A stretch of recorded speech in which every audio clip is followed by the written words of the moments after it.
All right, let's dive into something deeply personal today. We're going to explore a path to healing, a path for a kind of wound that can feel almost impossible to even name. We're going to walk through a clear, structured way to start finding your way back to yourself. So, let's start with the question that really sits at the heart of this entire experience. After you've been forced to do something that goes against everything you believe in, is it even possible to get back to the person you were? Back to that part of you that creates, instead of the part that was made to destroy. And the answer to that is a clear, resounding yes. It is possible. But, and this is absolutely crucial to get from the very beginning, this isn't about trying to forget what happened. It's the opposite. It's a path of looking right at it, of recognizing it and understanding it.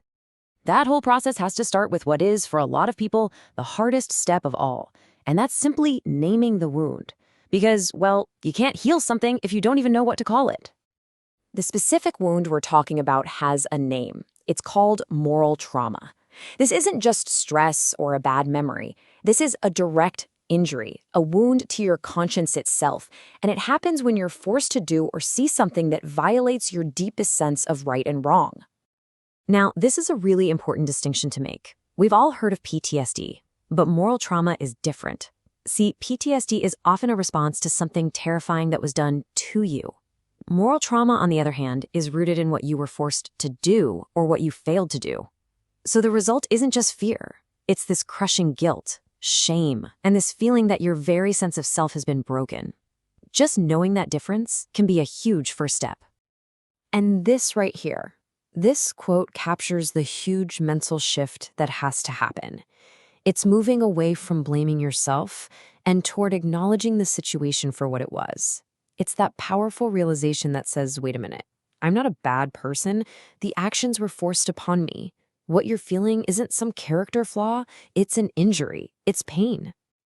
So once we have a name for the wound, we can start to look at the path forward. And there is a path. It's a 4-step process. And this is going to be our roadmap for the rest of our time together. This brings us straight to step 2. Learning to feel again. You see, after this kind of experience, it's so common for a kind of protective numbness to set in. The work now is to gently, carefully start turning yourself back on. And, that emotional shutdown, that's a completely natural survival mechanism. Your brain is literally trying to protect you from pain that's just too overwhelming. But real healing means we have to start that slow, careful process of, turning the lights back on. And that journey back to feeling actually starts with your body.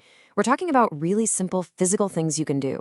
Just practicing conscious breathing, stepping outside and really feeling the ground under your feet, focusing on the taste of your coffee or the smell of rain. These are small, safe ways to get back into the present moment and start hearing that quiet, peaceful part of yourself again. Another really powerful piece of this is rediscovering creation. Think back to something you used to love to do. Maybe it was working with clay, playing music, painting, anything with tools in your hands. When you go back to those things, you start to reclaim your right to feel joy again, to feel purpose, without that dark cloud of guilt. It's like you're remembering a language you spoke long before the trauma ever happened. So, as you start to reconnect with yourself, the next step is to begin looking outward. And that takes us to step 3, which is all about restoring trust. Rebuilding those bridges that the trauma probably burned down. Because moral trauma doesn't just cut you off from your own feelings. It can absolutely shatter your trust in everything. In yourself, in other people, in the world itself. To start rebuilding that, there's one thing you need more than anything else. You need a witness. So what is a witness? It's someone who can listen and offer you this profound healing perspective. Someone who can say to you and mean it, you were an instrument, not the author of that evil. Just hearing those words and being able to truly believe them, that can be a massive turning point. So how do you actually do this? The key is finding someone, a therapist, a trusted friend, a mentor, who can listen without judgment. And when you speak, it is so important to frame this correctly. This is not a criminal's confession. It's a victim story of coercion. You're sharing the story of your pain, not confessing to something that you yourself did not author. And that leads us right into the final, and maybe the most powerful stage of this journey, step 4. This is about taking everything that's happened, all of it, and transforming that pain into a new purpose. Now, the end goal here is not to forget what happened. The memory is probably always going to be there in some form. Healing is complete when that memory no longer has power over you. It's when you can transform it into the very foundation for a new choice about how you're going to live your life. I mean, look at this. It really comes down to a choice between two identities. You can be defined by the trauma, where your past controls your present, where you're a victim of destruction.